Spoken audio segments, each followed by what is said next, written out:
爸爸俾咗段新聞我睇，個速遞員有一位速遞員見到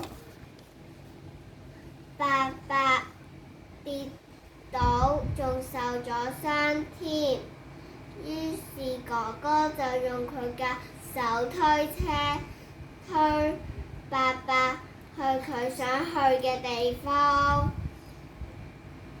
好似呢個哥哥真係好好啊！好人。好好人啊！如果我哋想幫人，如果我哋見到有人需要幫手，如果我哋見到有人需要幫手，我哋好似我哋都要幫忙啊！我哋都要幫忙啊！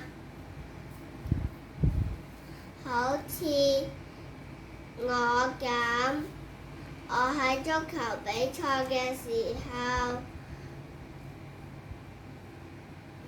我嘅隊友 Ethan 佢受咗傷，佢屋企人就叫救護車嚟，我就喺路邊等救護車嚟，然後我就叫救護員嚟我哋個球場。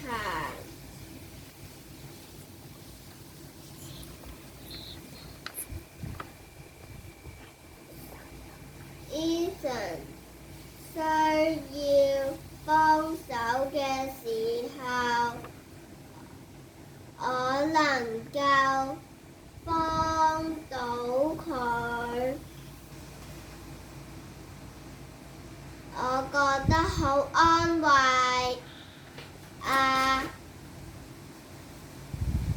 我幫你，你幫我，呢個世界就變得越嚟越美好㗎啦〜